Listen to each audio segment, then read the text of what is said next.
Hi, I'm Kara, and this is my presentation about the school garden, student nutrition through the curriculum, and family and community engagement. So, for my literature review, I looked into school gardens, and they found that being involved in gardening can increase fruit and vegetable consumption and attitudes and perceptions towards fruits and vegetables for students. And one particular tool that was made to look at the parts of a well-integrated school garden showed that there are 4 domains: resources and support, the physical garden, the student experience, and the school community. So for my capstone project, we're going to focus in on 2 of those areas, specifically student experience in the curriculum and the school community, by increasing parent and community engagement in the school through the school garden. So in the realm of the student experience, we wrote a curriculum.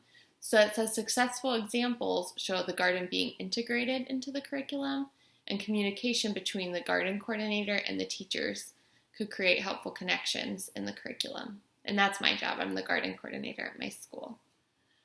So we found that the main goal was going to be improving students' attitudes and behaviors towards fruit and vegetables with a supplemental curriculum by exposure to more fruits and vegetables, recognizing the benefits and different ways to eat fruits and vegetables, to find enjoyment in growing fruits and vegetables.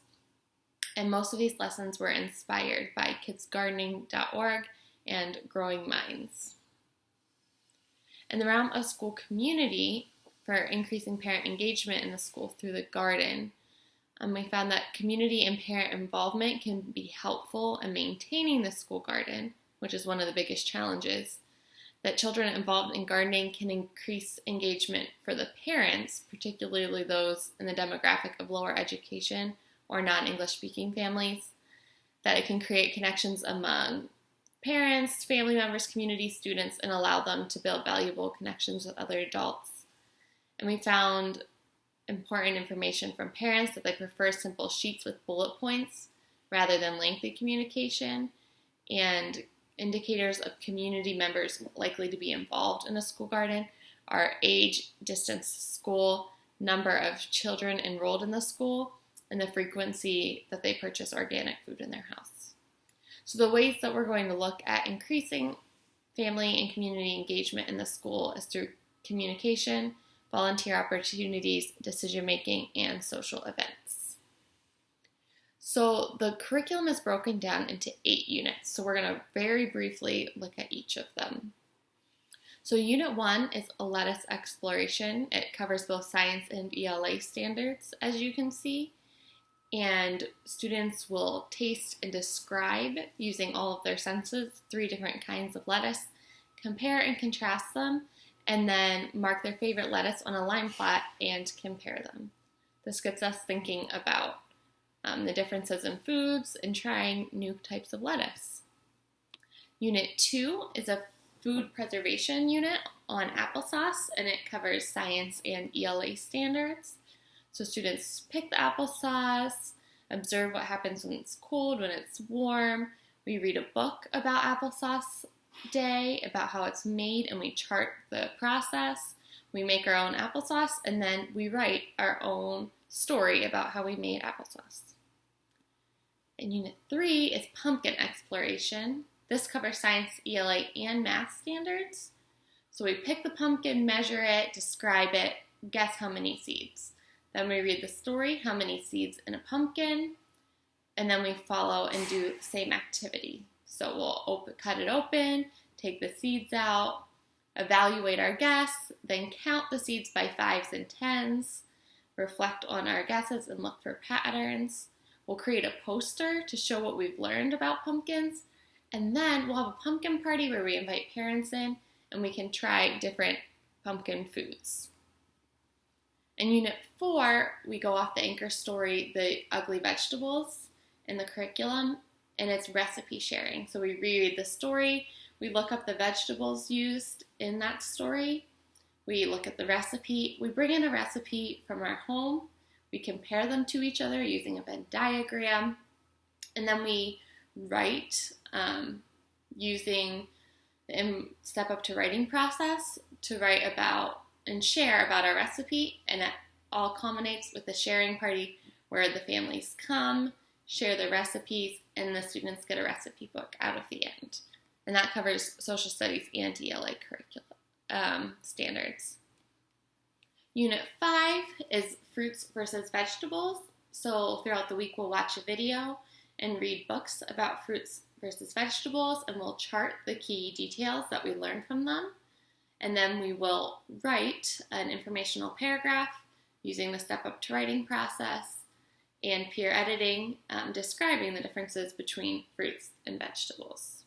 And that covers science and ELA standards. Unit 6 is a community garden project. So this comes off of the anchor text, Mr. Tannen's Tie Troubles, and in that there is a community project. And so we will brainstorm ideas for community garden project.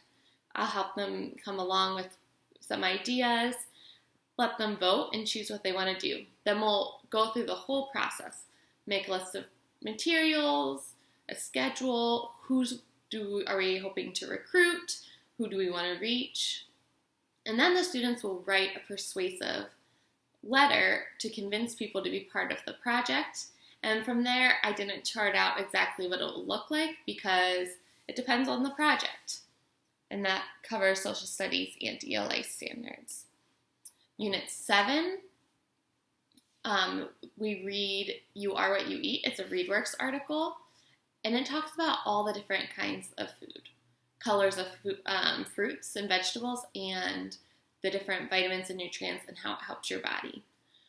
So we'll read that story and answer the questions to make sure we understand. Then we will, on a graphic organizer, chart a whole bunch of different foods. So we'll say their color, how they help our body, and then we're going to actually try each of those foods and chart them using our senses and all of the adjectives. Right now they're focusing on adjectives in the curriculum. For all of the different foods, they'll identify which one is their favorite in each category. And then we will end with writing a poem using the adjectives we use to describe those foods. Unit 8 is off of the anchor text in their ELA book, From Seed to Plant. So we will plant bean plants, and we will put one in the sunlight and hide one somewhere else. So they have to see the progress that is made using sunlight. Do the plants actually need the sunlight? What does it do? So they'll chart it every day. They'll draw a picture, write their observations. Once the plants grow and they've compared them, then they will plant them in the garden. And we'll do that by, they have to make an array. At this point in the math curriculum, they're learning about arrays of 20 in the garden. And they'll have to record that. And then every day they will go out and water their plants and measure the growth in inches. And that covers science, math, and ELA standards. So then we move on to the second part. And the second part of my project was the family and community engagement plan. So in that we have the monthly communication pamphlets, which will have updated updates and pictures of lessons and activities in the garden, nutrition tips related to the season for parents to use at home, and information about upcoming units and opportunities for family and community involvement in the garden. And those will go out every month. For volunteer opportunities, those will be sent in the monthly pamphlets and in Class Dojo and Talking Points where they're translated. And those opportunities, there's one in each unit, and then in the garden, cleanup days once in the fall and once in the spring. Then we have some social events. Those are communicated again in the monthly pamphlets, Class Dojo, and Talking Points. And we'll also send out a robocall the week before and the day before each of those events. And there are 4 of those worked into the calendar for second grades curriculum that we just showed of those 8 units. And then in decision making, the Garden Community Committee will meet monthly on the second week of each month. And those invitations to join the Garden Committee will be sent 3 times a year. Again, class dojo talking points and in the monthly pamphlets. And we'll also do flyers in local businesses, churches, and organizations because we want community members as well. And while the invitations are sent out those 3 times, anyone is welcome to join when they want to. So of course there's evaluation as we go throughout this, as we reflect on what was good in the lessons and what wasn't. But then we have the curriculum. It'll be evaluated through a pre and post test using Fun Bingo, and then also in focus groups. To measure the parent and community involvement, we'll use a pre and post test survey for parents, and again, a focus group. And here are my references. Thank you so much for listening.